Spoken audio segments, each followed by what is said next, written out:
Hey folks, a very good day to you and welcome back. I thought I'd mix it up a little bit, get away from some of these YZ builds. What we got here today is a 2007, listed as a 2009 CRF150R. Not the big wheel model, as you can tell. It's got little tiny wheels. The story behind this bike was it wouldn't start with a Kickstarter. It would occasionally start with a push start.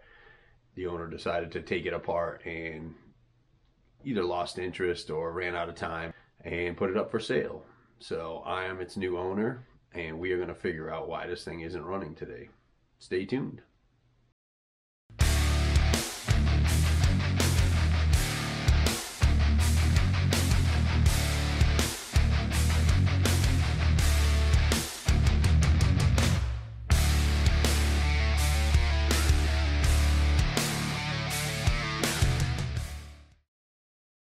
Well, as we do, before we get into ripping anything apart, we're going to take a quick walk around this thing and see all the stuff it's going to need to get back to normal, or at least better.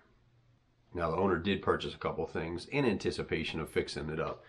I get myself a new shim kit, and I was running low. There was a few right here in the middle that were getting real thin. So that's a good value right there. Also, he went ahead and purchased all new plastics for it, which is a bonus, something I don't have to do because I would absolutely have to do it. This bike is pretty tore up. A couple of oil filters. Now, he could have just got the plain old regular spark plug, but he got the racing competition spark plug, and it says YZ on it, so it's probably not right. And we got a nice bolt kit for the plastics, something else I don't have to purchase. And he's got what looks like a used air filter here, so but it does have the cage inside, which is missing from the airbox, and I'll show you that. We do have a fuel tank full chock to the middle with ethanol fuel and probably water. And we got a sweet seat, which is actually in really good shape, so bonus. Well, we'll start off with the front tire, which is absolutely no good. The tube is flat, so I'm going to assume the tube is no good as well. The forks look good, don't seem to be leaking, or don't appear to be leaking. The front brake hose is all kinds of routed incorrectly, or routed, depending on where you're from. The steering stem bearings are just starting to go out. Now they're completely gone. I guess it's preference on riding style, but the levers are basically pointing at the sky. The kill switch is in the wrong position. Grips are installed incorrectly. I might address some of this stuff. I'm going to assume it was a shorter rider. The forks are adjusted up about 1 inch, as is the rear shock. The sag is not set correctly. He told me that they took the carburetor apart to rebuild it, which means I'm going to have to go in and rebuild it.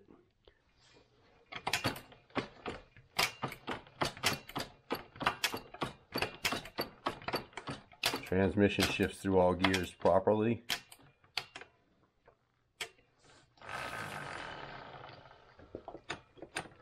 Clutch is adjusted super tight, but it's working. The chain and sprockets are just about to round off here. You can see the adjuster is way far back. Missing some of the bolts in the swing arm to hold down the chain slide. The wheel spacers are non-existent. This rear tire, I'm going to go ahead and put a new rear tire on it and a tube as well. Make this thing fresh. Rear brakes don't look too bad. The airbox has been disassembled, and I think I'm probably just going to replace it with an entirely used airbox because it's just not worth buying all the little pieces to put this back together. They put custom screws in it as usual. Carburetor's missing the cover. I think I probably have one around somewhere.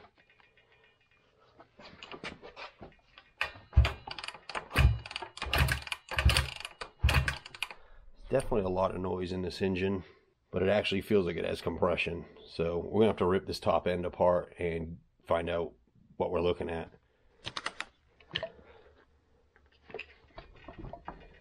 There is coolant in the radiator. The throttle cables are routed incorrectly. They should be up on top. And the throttle sticks wide open. Now that we've looked at it, I got a good idea of what needs to be done on the outside of the motor. Now we're going to get this top end ripped apart and find out what all that noise is inside of there. I'm really trying to decide whether I should do a complete frame off restoration on this bike. In other words, pull the motor, get the frame sanded down, cleaned up, and repainted. This will make somebody a real nice bike when I'm done with it. I guess let's wait to see what's going to happen with this engine. Let's get its top end apart.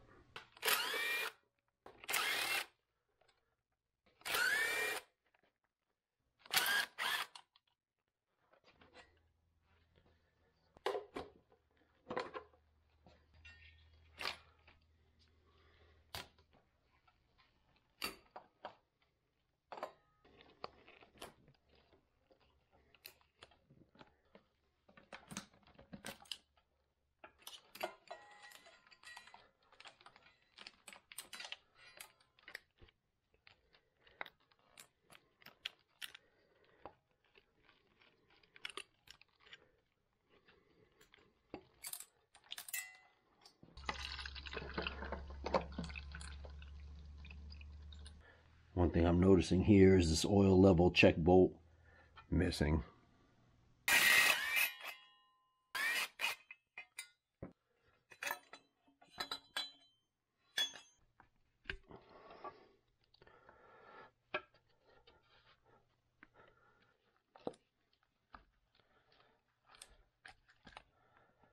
I'm thinking before I go too far, I'm going to check it for spark.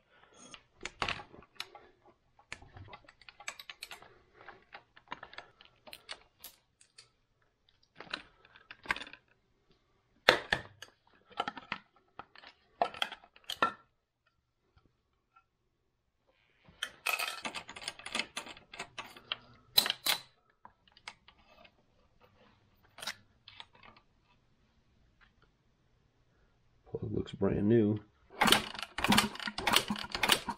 Yeah, plenty of spark. Let's see how long that lasts. Alright, let's get this engine up on top dead center. Take this cap off the side and you can get a Allen socket in there to turn the crankshaft. And we'll just stick a old straw down in there. Contact the top of the piston so we can see when it comes up. The mark on the gear right here is lined up with this little notch on the crankcase. Tells you you're at top dead center. And if we look, our timing marks are lined up.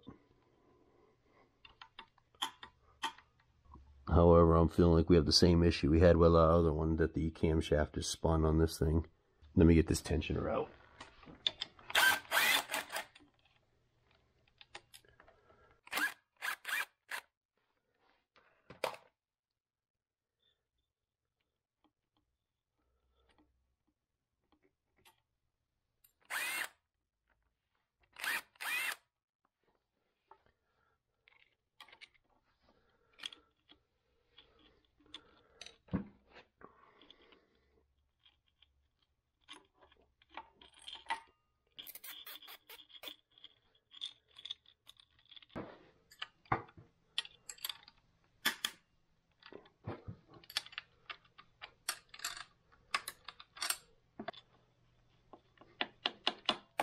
Now when you take this off, be careful because the shims will probably stick inside of these buckets. And you don't want them to fall down in the engine, but I already see an issue. This cam bridge here is broken.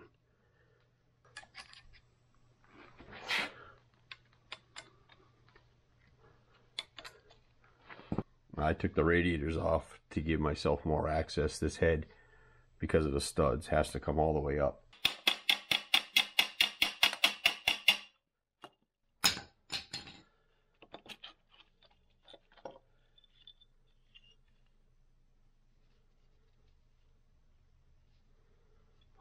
It doesn't look terrible. We're going to have to pull these valves out and make sure that they're not bent. There are marks on the piston.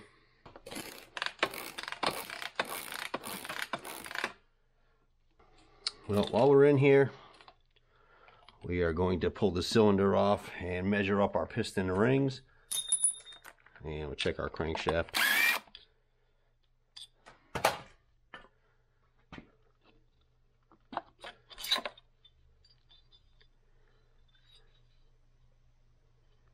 Cylinder looks like it's in pretty good shape. No play whatsoever in the crankshaft. So we'll pull this piston off, we'll measure up the rings, measure up the piston, see where we're at.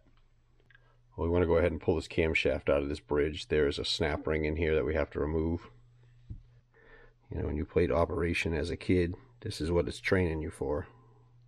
To struggle with camshafts.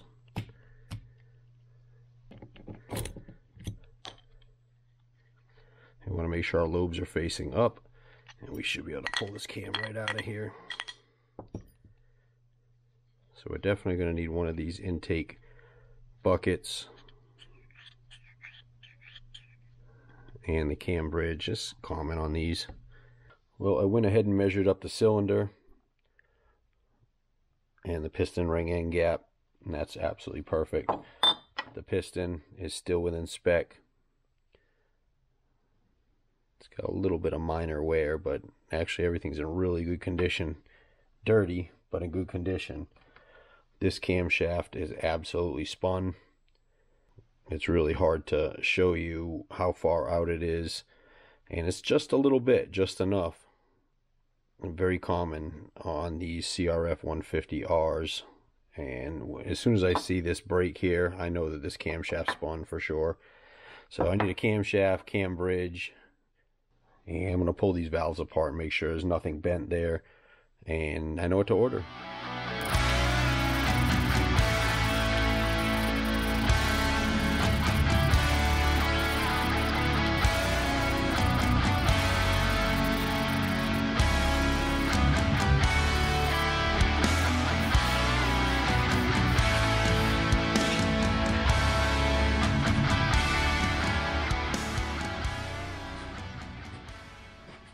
Well, so I went ahead and did a thing, and I'm glad I did. It makes this frame a little more appealing to the eye, and with the new tires and the new plastics and everything cleaned up, it's going to make this thing look a lot better and increase its value.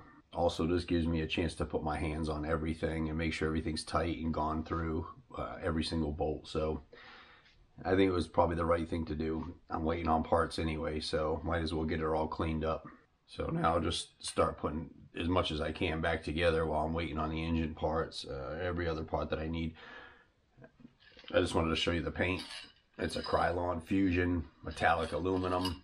It's got a nice finish. It almost looks like the factory color, so pretty good. It's like $9 a can. I think I got this at the Lowe's Home Improvement Center. Probably can get it at the Depot or anything else. So I did take this frame, degrease it thoroughly, Scotch brighted the entire thing, and put a nice coat of primer on it, let that dry, and then 2 coats of color, and I think it came out fantastic. It certainly looks a lot better.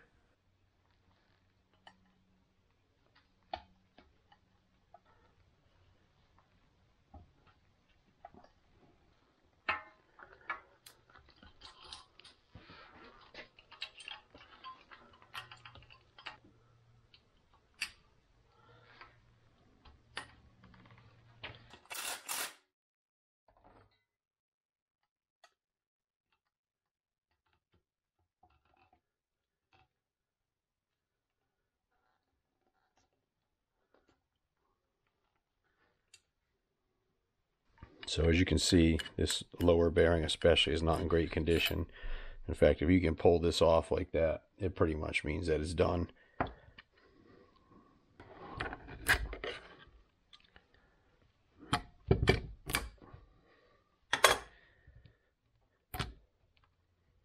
want to get a little heat on this race, and we're going to try and just push it off with a chisel. Not sure if that's going to work out, but we'll see.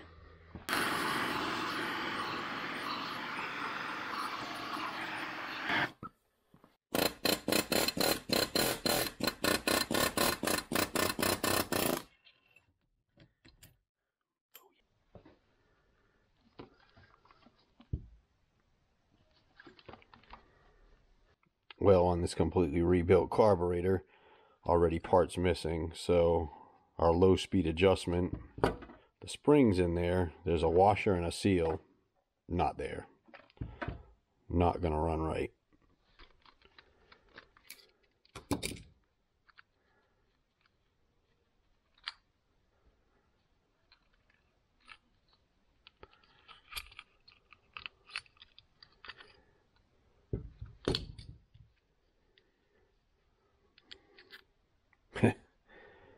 Did I mention this carburetor was just rebuilt by the previous owner? This seal on this slide plate is just not there. This thing is never going to idle properly, nor will it run properly.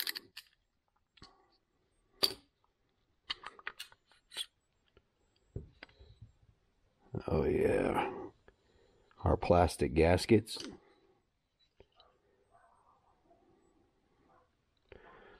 It's supposed to be rubber. Man, these things are hard as a rock. There's no sealing left on that.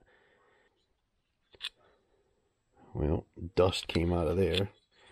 I'm sure that didn't have a fuel leak. If you guys want to see a full FCR carburetor rebuild, I'll put the link somewhere up on the screen to a prior video I did. Now, it doesn't matter if you've got a Honda or a Yamaha or a Kawasaki or a Suzuki. If you've got an FCR carburetor, they're pretty much all going to be the same, minus a couple little things.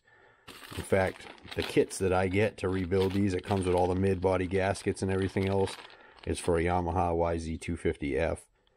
This kit will fit just about all of these FCRs. It's a generic kit, so don't go by any of the jetting that they've got. A lot of times the needle valve for the fuel shutoff is not correct, but all the mid-body gaskets are correct, and this kit was like $12, so you don't have any excuses to not do it right.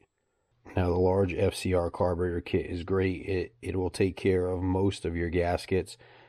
On these littler displacement vehicles, especially these Hondas, the carburetor or the mid-body mounting is a little bit different. So it uses 4 screws on the outside of the body rather than on the inside like some of the other manufacturers. So this takes O-rings in these corners, and this Yamaha kit doesn't come with that.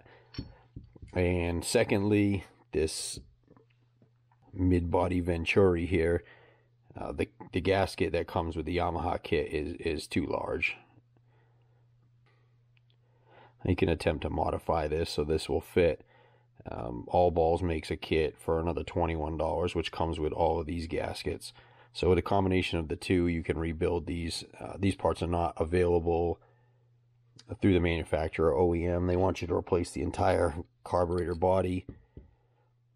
And in this particular case, I think this slide is really small. I don't know.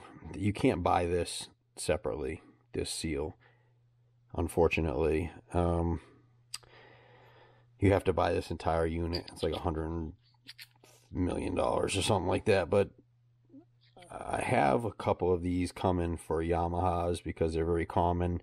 I'm going to see if it'll fit on here. If not, I got to figure out what to do and do some research and see if anybody sells this seal. Now, when it comes to jetting carburetors, a lot of times people have fooled around with the jetting and you don't know what it is. So you can go onto Rocky Mountain ATV's website, put in your machine, and it will tell you the stock settings, or at least the stock jetting for the carburetor when it came from the manufacturer. My preference is to go to Pro Circuit's website and check out their jetting settings. It's going to show you what was stock, and then it will also show you what people or what they recommend as alternative jetting. A lot of these machines come right out of the factory lean and don't perform as well as they should. So using Pro Circuit's jetting always works out pretty good for me. So this bike still had the stock jetting in it.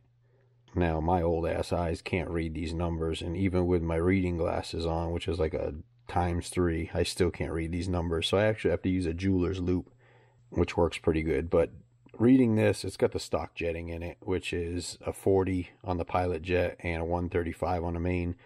Pro Circuit is saying a 140 on the main and a 42 on the pilot jet. That's what we're going to do.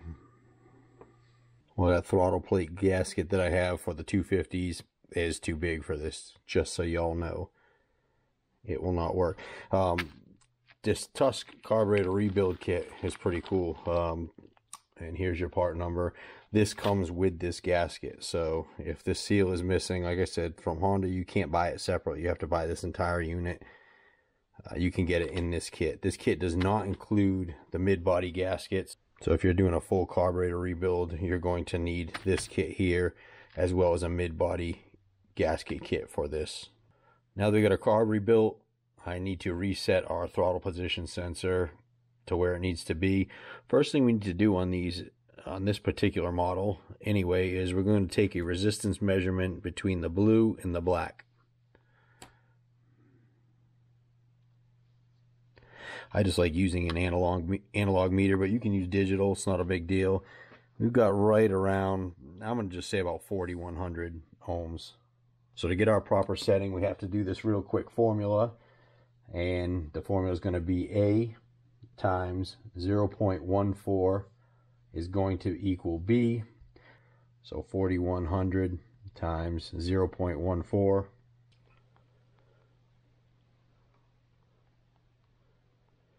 We're going to be looking for 574 ohms. And what we're going to take that measurement on is going to be between the yellow and the black.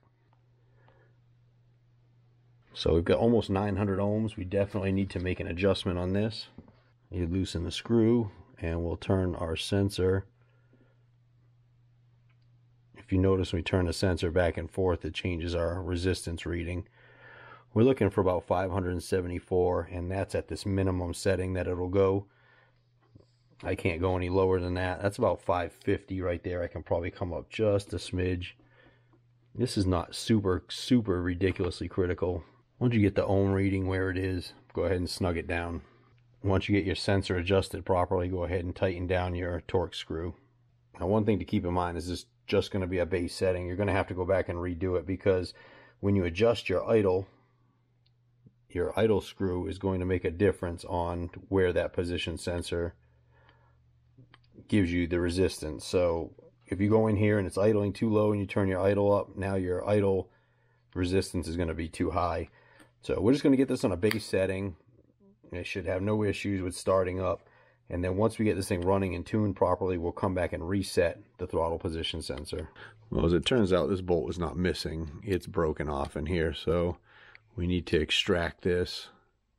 And as it turns out, it's actually moving. So that ought to be fairly easy to get out.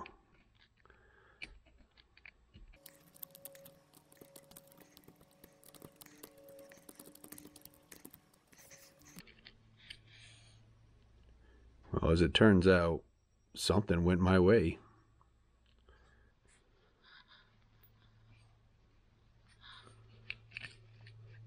Now I'll just use my impact gun and break this one off too.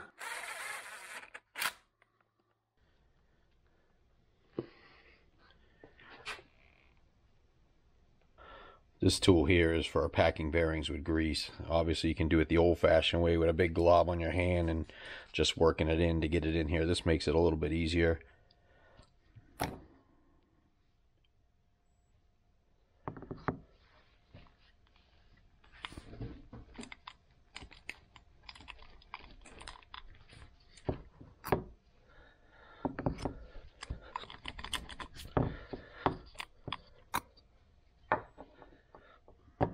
And that forces grease up and through the bearing.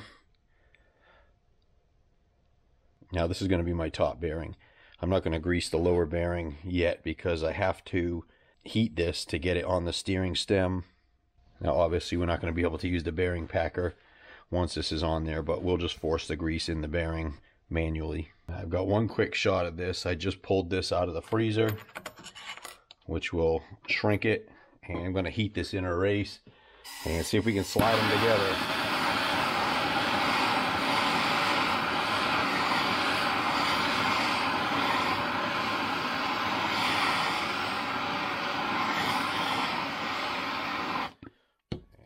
drop in, we'll be in good shape. If not, we'll have to take it over to the press, but there we go. So we cool our steering stem in the freezer for an hour or so and just heat the inner race of your bearing. The cooling will shrink the stem. The heating on the inner race will expand it. They slide together, and then once they equalize, you'll have a press fit. Otherwise, over to the press it goes. Well, this is obviously not as critical as like a wheel bearing or something like this to make sure that you have enough grease.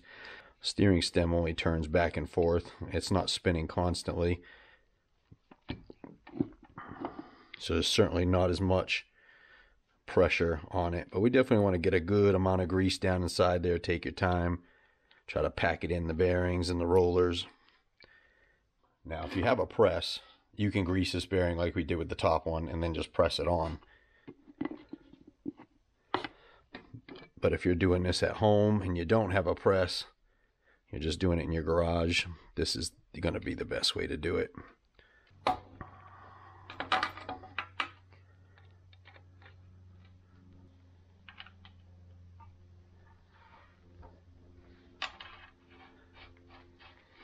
When you tighten these up, you want to just tighten them enough so that you take the play out, but there's no binding. Now we can go ahead and drop our top clamp on. We are not going to tighten this nut up until we get the front forks in. Obviously, reason being is we need to be able to move these independently so that the forks can slide through, which we're going to do right now. And I'm going to have to put another strap on the back of this frame because she's going to want to fall forward. When you put these forks in, there are bleeders on the top.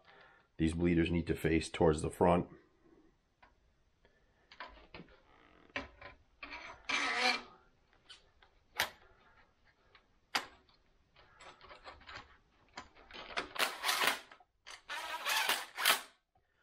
Just going to lightly tighten our clamp to hold it in place.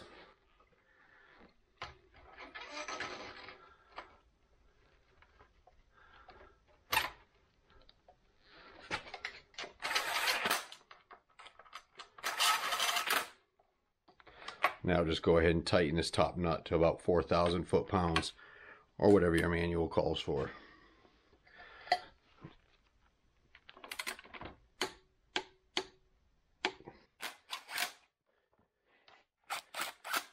Now we can go ahead and torque our clamp bolts down. As you can see, we got a new tire on the front.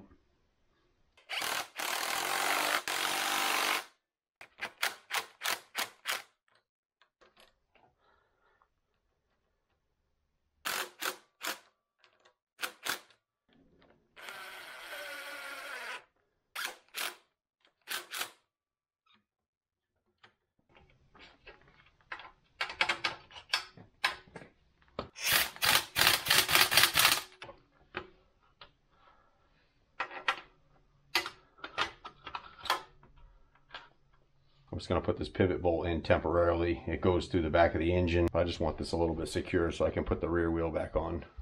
So the rear pads are actually in really good shape. They were gummed over a little bit. What you can do with these is on a flat surface, some 80 grit sandpaper, just sand them lightly, clean them with brake cleaner, and they'll be good to go again. Also got a set of spacers for the rear properly, new rear sprocket, and of course a new tire. While you got your rear wheel off, another good thing to do is make sure that these adjusters are free and working properly. They're a lot easier to get out with this axle out of the way. So if you clean these up, put some never sees on the threads, they'll be good to go. All right, I got all my engine parts. New cam holder. I'm going to swap the bearing out. Always when you check these, check the bearing, you know, this one's in good shape. A new valve lifter. I ended up going ahead and we're going to replace all the valves. It's just not worth it. These things are super cheap. They're like $25 from Honda each, so it's just worth it to go ahead and replace them while we're in here. Got a Tusk top end gasket kit, and we got a hot cams stage 2 camshaft for this. Now the front part where the decompression goes is a little bit different between the two cams, but you'll still be able to see the difference here. Now what I want you to look at here between the two of these is our timing marks are both in the same direction, pointing up. And there's two things you want to take notice of here. And this is really hard to see on these. If you don't have another cam to put it up against, that's good. But I mean, if you look at this, it's pretty obvious that there's some issues. So if you look at this front flat part where the decompression mechanism sits, you can see that the angles are different. You can also see that the cam lobes are where they should be on this particular camshaft, this new camshaft, and they're pointing 90 degrees off from the tabletop. If you look at this one here, and I don't know if it's going to show up quite as well on video, but it's extremely obvious that these things are pointing down about 10 degrees more than they should be. What it is with these is this camshaft here is all one piece. It's ground into one piece, and then this collar where the gear mounts to is pressed on. So I've never seen them do it, but I'm going to assume they go ahead and use the old heat and cool trick to put this on in the right direction, index the cam, and when they cool, they sit together. What happens with these things is this front collar here will spin on the camshaft, and it's going to throw your timing off. So this kind of stuff will drive you absolutely nuts if you're not sure of what you're looking for. You're like, man, my timing is dead on, my top dead center, I've checked it 100 times, my timing marks are lined up perfectly as we saw earlier, yet your camshaft's off. So this thing is never going to run correctly at a minimum. This one's off far enough to do damage to the camshaft holder and the valve lifter. So on these 150Rs, if you see that right away, you know you got a spun cam.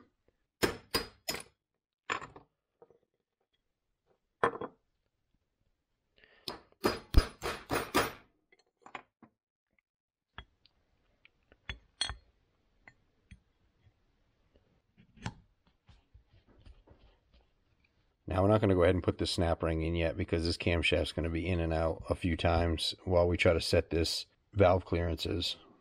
Now in the meantime, I got the head all stripped down, cleaned up, pulled all the valves off, and we're going to get this sent off to the machine shop to get this resurfaced. And by sent off to the machine shop, I mean a piece of sandpaper on a very flat surface.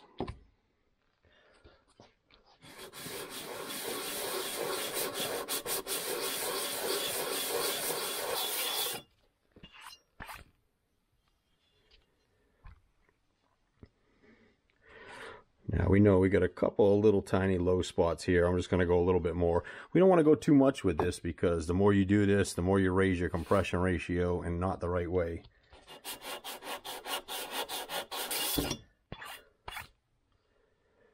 So it looks pretty good to me. I'm satisfied with it. And we can get this head rebuilt, make sure all these valves are sealing properly, get some new valve seals in it, and the head will be ready to go back together. And we can start shimming for our valve clearances.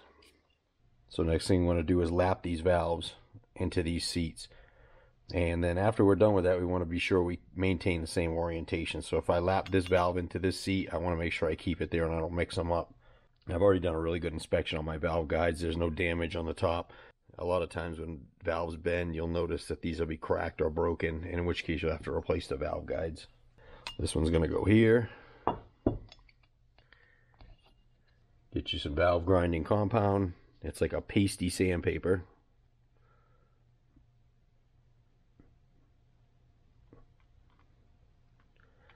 I'm going to coat our valve face with it. Now I want to get your lapping spindle.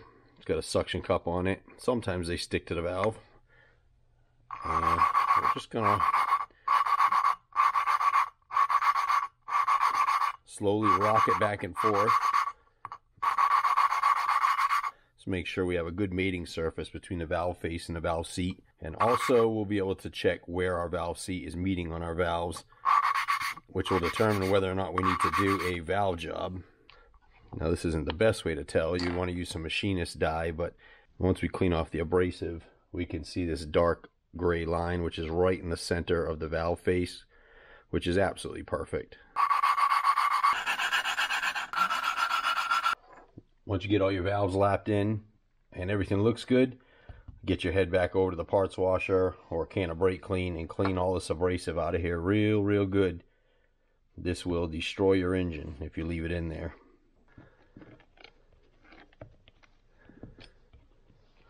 These spring seats are critical. If you leave them out, which is real easy to do, the springs will wear into the aluminum head pretty quickly and damage it. On this particular Tusk kit and this engine, all the valve stems are the same size, so the valve seals don't really have a position priority.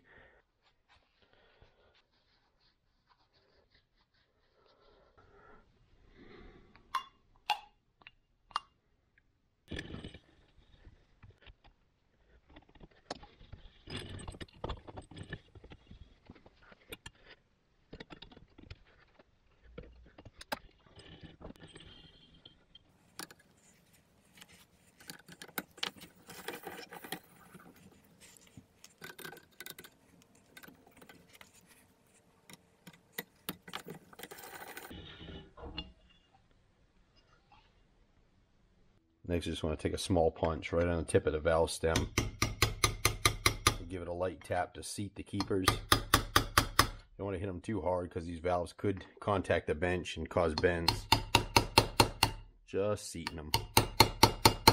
Next, I'm just going to temporarily put my spark plug in so we can go ahead and check this combustion chamber for leaks. I want to make sure that these valves are all sealing properly. And to do that, we're just going to use a little bit of brake parts cleaner. Now, the head's not perfectly level, but if you start seeing this fluid level drop below the plane of the head, obviously you got a leak. And the second thing we're going to do is get a little bit of air pressure in here to see if we got any bubbles past the valves.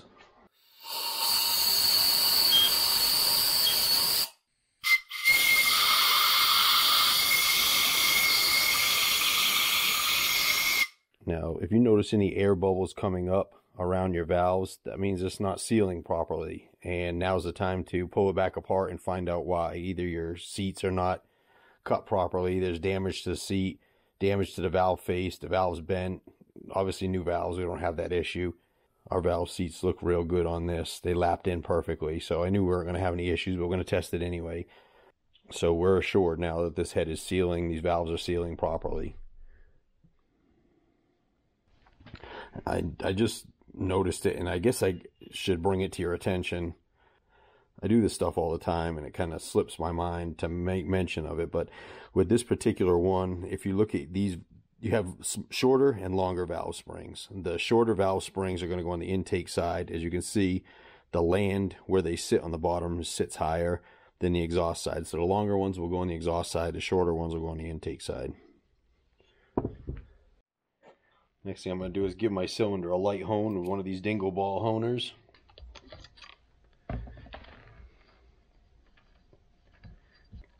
Now when you do this, you want to have it running when you install it. We're going to just go back and forth slowly at about 1,000 RPM maximum and just restore this crosshatch.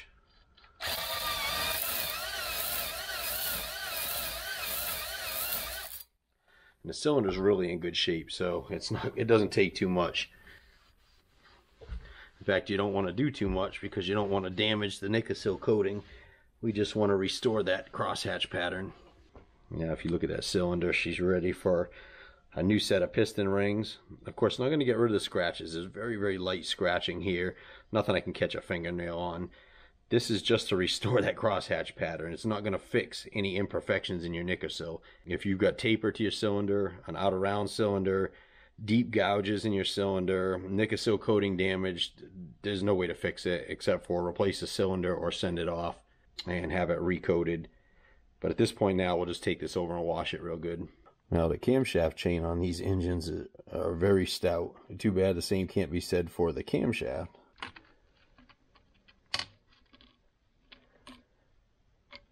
Now, I got a few studs on this engine here that are loose. And I'm going to show you a trick on how to tighten these up without doing any damage to them. Of course, these have a long shank. You could grab them with the old vice grips and just snug them up. But this trick is going to apply to, let's say you have a stud that has no spot for you to grab onto. What you want to do is use the original nuts.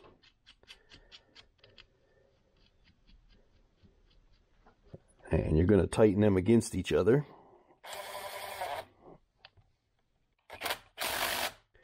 Now with your wrench, you can go ahead and grab that nut and tighten that stud right up.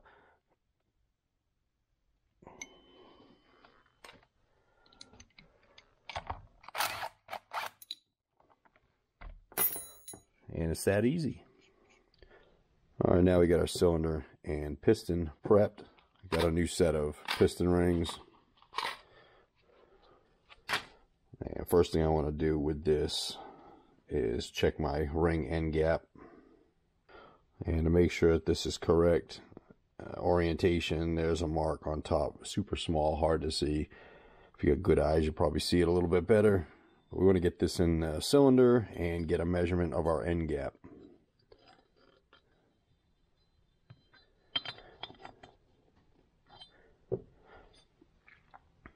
And what we're looking for on that gap is 0.10 to 0.20 millimeter.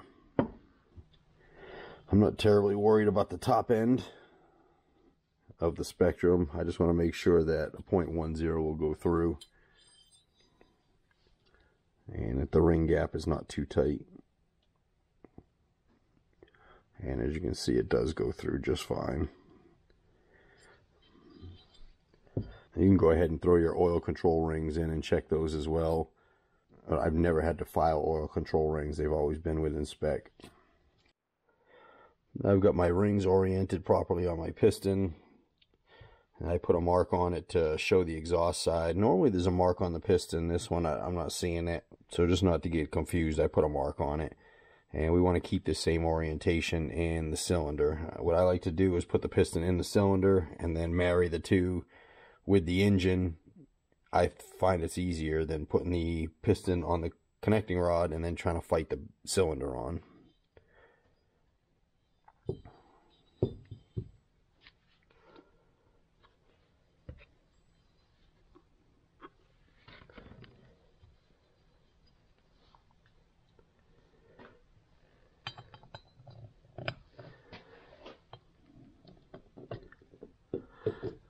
Biggest thing you want to do is just be cautious of not catching these oil control rings. They're super fine, and if they pull out of the ring groove, they can sometimes fold over on itself and cause issues. So at this point here, we can just drop this piston and cylinder right on the motor. No fighting.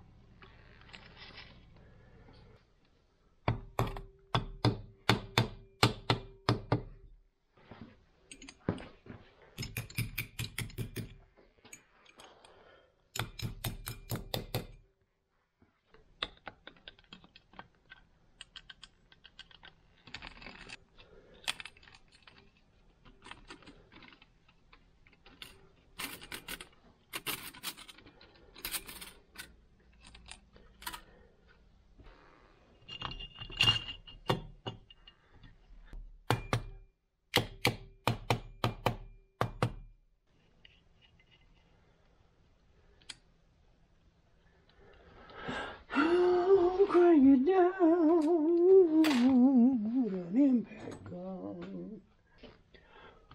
I'm going to torque the head down to 23 foot-pounds and a cross pattern in several steps. Now, if you've got an 08 or later, it's 21 foot-pounds. I'll do like 10, 15, 23.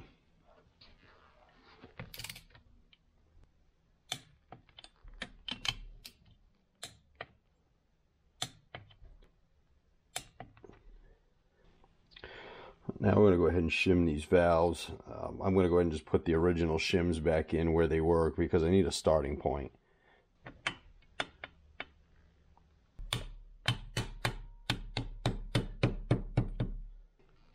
$10 foot-pounds on the cam holder, and we're going to do that in a couple of different steps. It's 120 inch-pounds.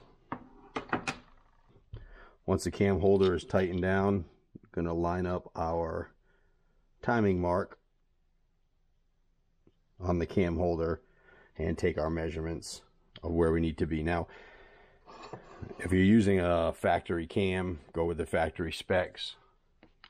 We are using a hot cams, and they have their own specs for the valve lash. So 0.15 millimeter intake and 0.25 millimeter exhaust. So we're going to do 0.25 Check that on our exhaust. A lot of gap there. So we're certainly going to need to do some shim work. It goes in way too easy on 0.25, 0.28. So let's find out exactly what they're at, and then we can do the calculations. So we got about 0.30, 0.33 is a little bit draggy.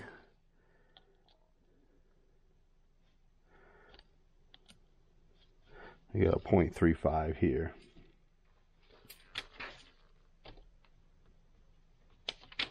And we'll check our intakes. A little trickier, but it's going to be between that cam bucket and your lobe. And we'll start at 0.15 and work our way up.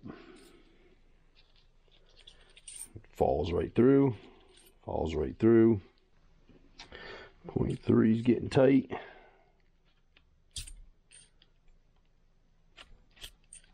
So we got 0.33 on each one of these. I just sort of figure out what shims we need. It's a pretty simple formula. So A equals B minus C plus D. A is the shim that we want to put in here. B is the measured clearance that we have right now. So if we're going to take this one, for example, which is this one right here, is 0.35.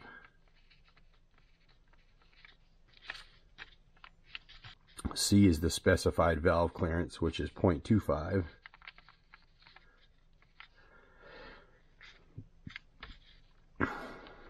And then we're going to add D, which is the shim thickness that's in there right now. So if you remember from grade school, PEMDAS, parentheses, exponents, multiplication, division, addition, subtraction. So we want to do our parentheses first. So B minus C, 0.35 minus 0.25 is going to be 0.10. And then we need to find out what our shim size that's in here right now. Now a lot of times these shims will have markings on them showing you the size, and this one has a marking on it, but I'm not sure I'll be able to read it. Get the old jeweler's loop out.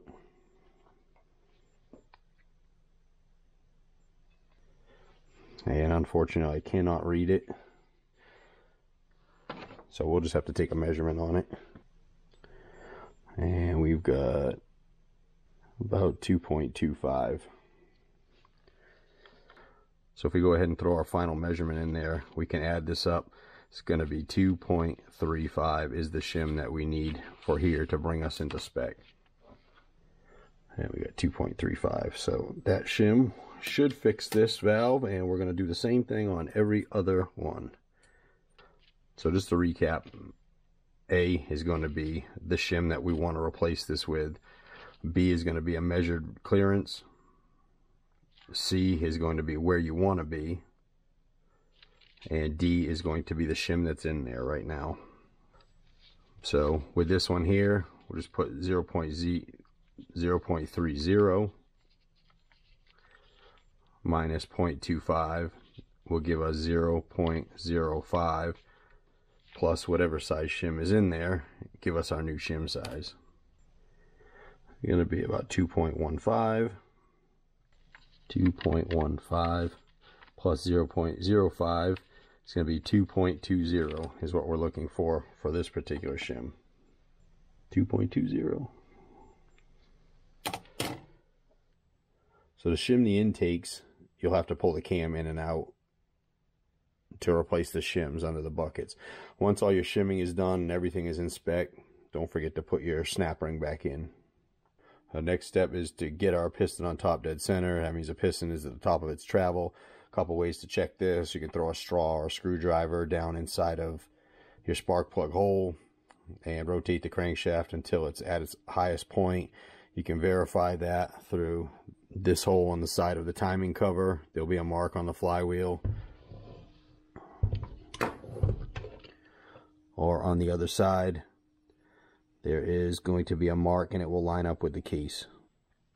Now remember, we want to set this timing mark on the camshaft right here. And then this gear will only go on one way. If you go off, obviously the screws do not line up. So this is where we're going to want to set our camshaft, and of course our timing marks should be straight up and down.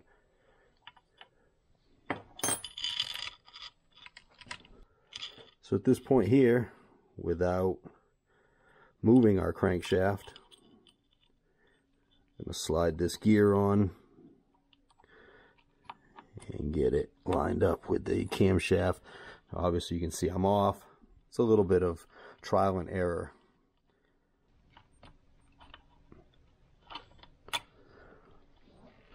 So here we have it. It certainly won't hurt to double check your timing mark to make sure the crankshaft didn't move. And if everything lines up, go ahead and lock tight your bolts on and get those torqued down.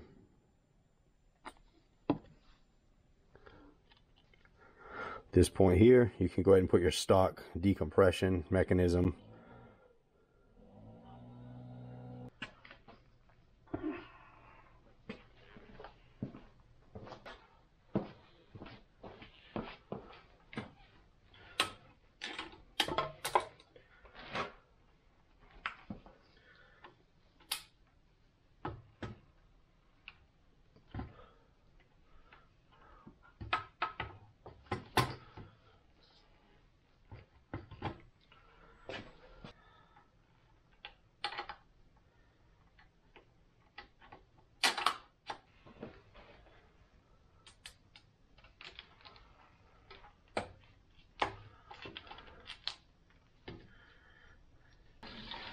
I got the engine back in, most of the stuff bolted up.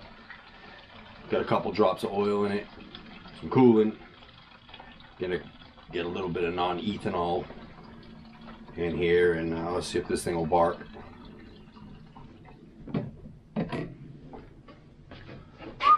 Small tank.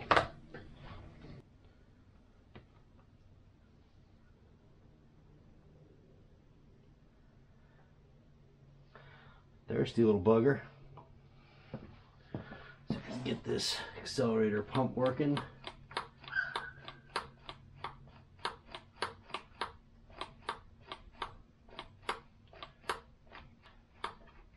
Yep, there she goes. Let's give her a couple of kicks here.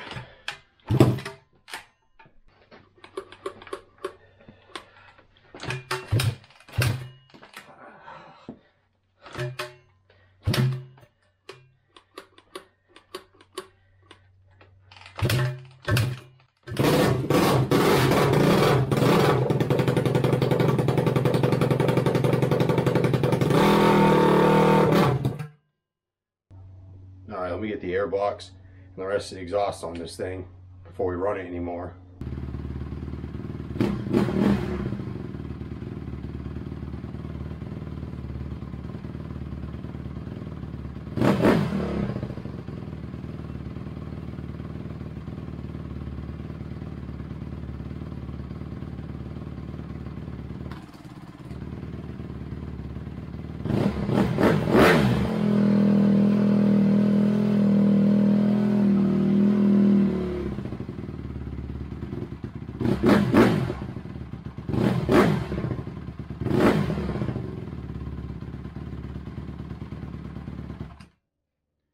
So now comes the fun part, is dressing it up, making it look like new.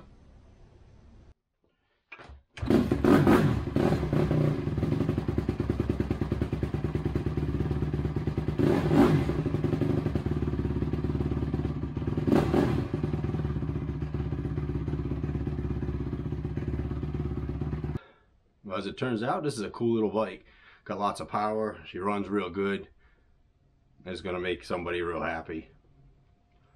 Not me though. I'm too big for this bike.